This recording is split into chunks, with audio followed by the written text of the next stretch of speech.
Welcome back to my channel. I hope that you liked my last video. Today we are going to talk about one of my favorite comics, which has been adapted into a Netflix TV series which came out only a few days ago. And so it's the comic and series called Heartstopper. So if you have not read the comic and or watched the TV show and you really want to do one of them or both, this is gonna have major spoilers. So if you want to first watch it, you should do that, and then watch this video, because yes, I'm gonna discuss everything, like plot points and things that are like spoilers, and also I'm gonna reference things which are already happening in the comics which haven't happened in the series at all, because I think the series is like the first 2 volumes and there's like at least 4 until now. So that's just a small warning ahead, that if you just want to know about this and don't know if you're gonna like it, then maybe you can watch it. But yeah, if you really like, oh, I don't want to be spoiled at all, then you should not watch this video yet and first watch the TV show. Okay, have fun.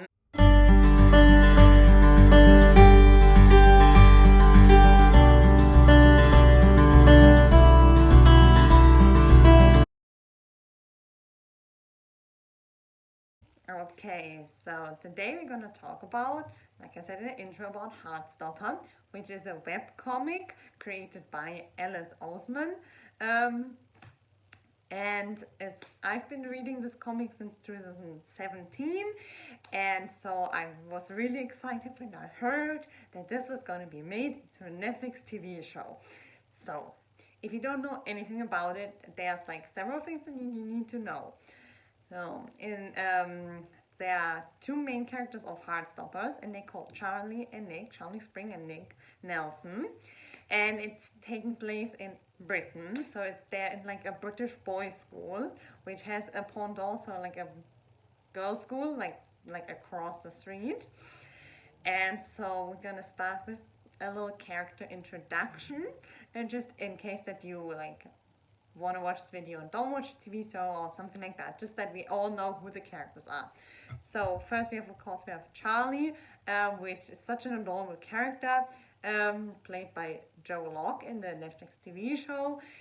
And oh my god, he looks like Charlie came to life from the comics, so I love that. And he is one of the main characters in Heartstoppers, and he's in year 10, so he's still like quite young. And so in the beginning of the series he's like 14 years old, and then we have his best friends, which are Tao, Elle. In the comics there's a third best friend, but in the series they have Isaac as their third best friend, who's like always reading and like not really sometimes interested in all the drama that's going on. And then of course we have the second main character, which is Nick Nelson, who is a year older than Charlie, and he's in year 11, and they meet because they have to sit next to each other, because they're in the same form, and they like do their like homework together and stuff like that. It's really adorable.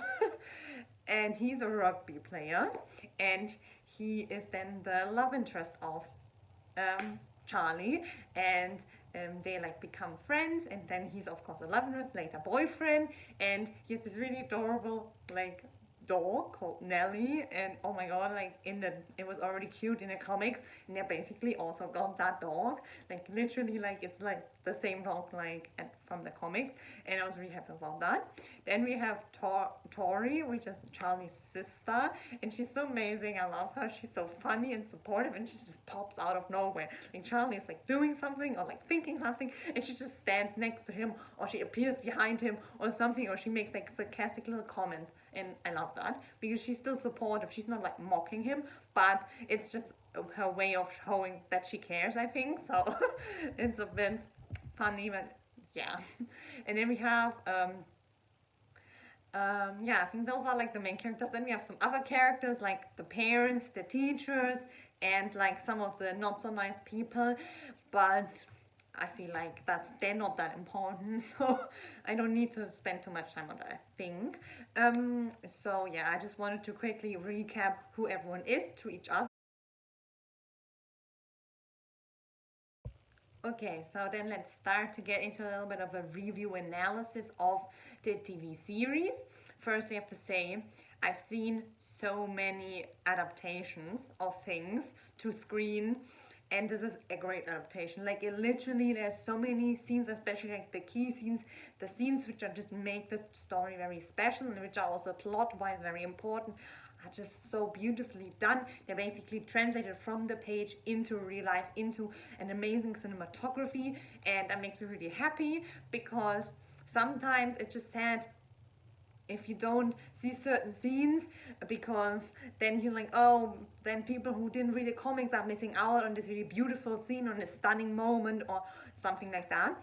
So I feel like they did that really well, and like I said before, it literally looks like everyone just jumped out of the comics, like in Inkheart, if you get that reference, you know, like they jumped out of the books and became real people. Basically, that's what it looks like. And so that's what was my first thought when I saw the cast as well, like the announcement, who was gonna play who. I was like really happy, because I've seen some adaptations of like books into movies or books into series which didn't work that well, or which weren't cast that well, or where the concept wasn't thought out, and so it literally looks like it just became real life, and I love that.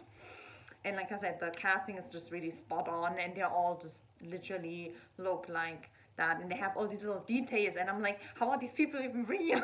Are they just being cloned for this Netflix TV show? And then also what I loved, this little touch that they did, which I didn't think they were gonna do.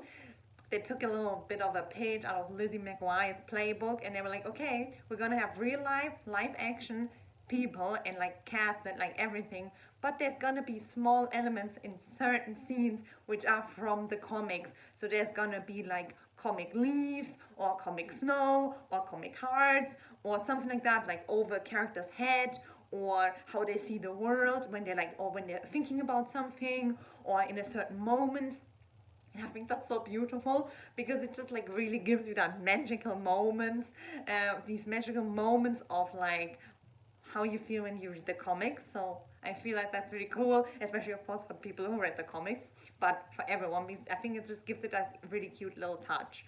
And yeah, there's like especially the scene where where Charlie's at his locker and all the stuff falls out of his locker, which totally reminds me of Isaac and Scam, but just for some people who know that TV show, like that gave me so much Scam vibes, that that scene. And like Nick comes up to him and like wants to ask him if he wants to join the rugby team, but because Charlie already has a little crush on him, like everything goes pink and like hearts, and he fantasizes basically that Nick is gonna tell him that he also likes him, and stuff like that. So I feel like that was such a cute moment. I totally loved that. And but then, okay, so like I said, major spoiler alerts, and also some like trigger and content warnings later in the, because then later in the like comics we find out that like Charlie is not doing so well. He's having some mental health problems, several ones, and also like eating disorder and stuff like that. So but in the beginning of the comic and now the series, which is also like the beginning, right, we don't really see that besides from a few moments. And when he has like intrusive thoughts, so when he has really negative thoughts and he thinks, oh, everyone's hating me, like no one really likes me, this is all like fake, kind of that kind of vibe, like everything goes like really dark, and like all these, like you can see like around his head there's stuff going on, like visually, like you can see it, that something is like not right. And I think they did that really well, because I feel like we needed that, because people need to know that not everything is like completely fine. And then, okay, Charlie's best friends are so adorable. I totally love that, because I love Tao, because he's a little bit of pretentious movie nerd, which I get. Like the movies that they watch are amazing, like Moonlight and stuff like that. Like what else is he talking about? Yeah, Moonrise Kingdom. I don't know. Like these movies, they're like really, really amazing movies, like from the writing, and Moonlight even got an Oscar and stuff like that. But yeah, sometimes I feel like you just want to watch like a fun movie, like a little bit trash, or like from the early 2000s or something, which is like a really like not heavy. And so I feel like that he's like not always on board with that. And also his room is exactly in the TV show as it is in the comics. Again, I totally love that. And then we have Elle, which I also love. I love all of them really, so I'm gonna say love a lot. And yeah, Elle, oh my god. Firstly, I love it because they actually got a actress who's trans, and so I feel like that's really cool because they don't always do that. So you know, representation, yay. And she's just so cool and funny, and she's such a great friend, and I love that she then changes to the girls' school, and it's like, okay, yeah, I'm feeling like comfortable here, and she meets also Tara and Darcy, which are like also great, so it's great characters, and so they really fit well in with, I think, that friend group. And then of course we have Isaac, or Isaac or whatever, and he is new, like he's not new in the universe of the TV show, but for the viewers he's new for everyone, because in the comics he doesn't really exist. So, but I like him. He's kind of funny. He's always reading, kind of like sometimes out of the drama, and I think that's kind of funny. And so yeah, and so Tara and Darcy, I also love that they made him so amazing. Like Ellis Osman made him really nice characters who just like help Elle adjust, and then they give like Nick the courage to like go to like Charlie and the Harry's party, I think that is, and they come out and he feels like really inspired by that, and I love that.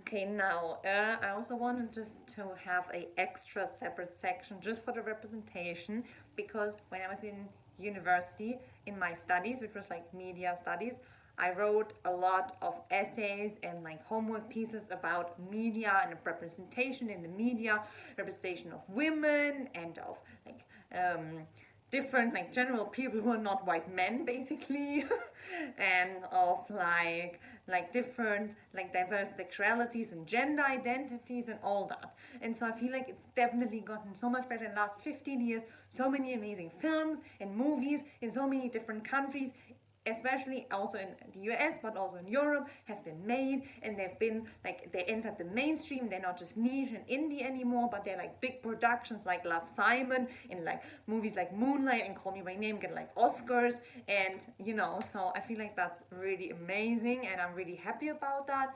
And but what I also love about this in terms of representation, of course, it has great LGBTQ representation because it has a diverse cast of just like of so many different experiences of different people from different backgrounds, and I love that. But what I also want to talk about is how the show in itself is set up, that the people who play the teenagers, sure, they're not teenagers, like the actor who plays Charlie is not 14, 15 years old. Of course, that would be kind of dodgy probably. So he's like 18 or something, I think, but he's not like 25 or 30, how in the past a lot of people were, like for example in stuff like One Tree Hill, Gossip Girl, The OC, you know, Riverdale, Pretty Little Liars, like lots of the actors and actresses were, maybe not in the first season, but definitely then in the later seasons, way too old, and sometimes even already in the first season, they were like at least 6-7 years older than the counterparts that they were playing, and sometimes you could see that because teenagers do not look like the guys and girls in Riverdale. Like they don't look like, they don't have the skin, they don't have the maturity, they don't have the vocabulary, they don't act like that. So I just want to say that because especially like in the last year when we had like stuff like Young Royals, where people were like also like, yeah, they but people were like, yes, Young Royals is great, even though technically it's like there's a little bit of monarchy and he's like a prince, but you know, he has like acne, and there's also some other like, like some girls who are not like just super skinny, and like, you know, they just look like normal teenagers would look, you know, they have skin problems, and not all of them are like skinny supermodels who just wear the same, like different things every day, but they like wear the same things, and you know, they like behave like actual teenagers and talk like actual teenagers. And I feel like they did that also, of course, in Heartstopper, which I love. So because yeah, often these series are also not written by people who understand what teenagers at a certain time that this TV show is being written like say or do, or what are like their concerns, what are like their problems, their troubles. And again, referencing my favorite TV show, Scam, which did that really well. So I feel like it definitely has those vibes as well. So I think that's really cool. And so just to circle back a little bit to the beginning where I said I've seen so many adaptations where it was like from a book to a TV show or to a movie.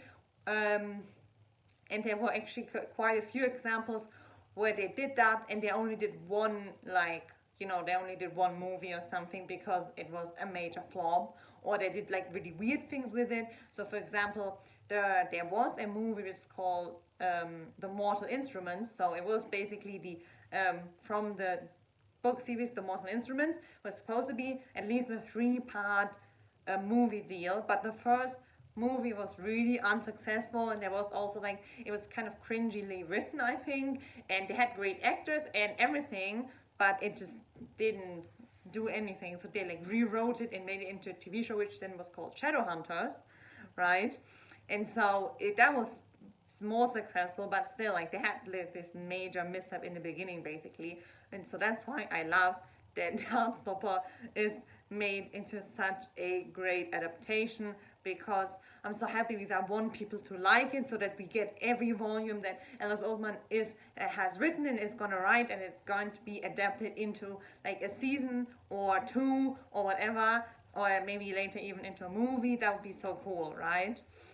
And I also have the bone to pick with Fate of Wing Saga, because that really disappointed me as well. I think that was also like in the last year or 1.5 years, because as a child and as a young like teenager I loved Wings. It always was my favorite TV show. It was like anime style, but it was like with fairies and it was like really cool. And then they kind of destroyed that because they gave it like the CW Riverdale aesthetic. They changed a lot of the characters, they changed like some of the story, and they just took away what was cool about Wings.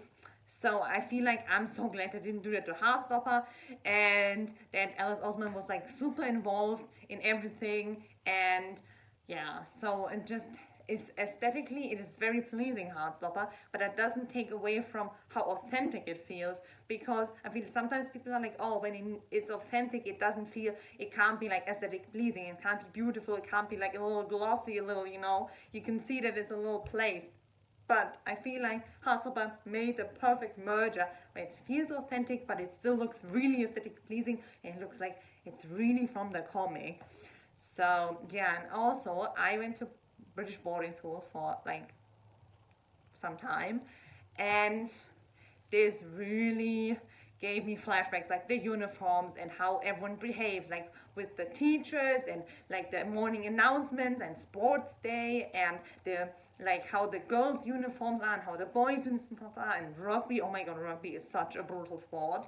Don't do that lightly. Like it looks fine in the show, but it's actually really brutal. In my school, twice the rescue helicopter had to come for someone, once from the team from my school, once for the opposing team, because someone had dislocated their collarbone or broken it or something horrible. It was really, yeah, bad. So I feel like people don't really know that.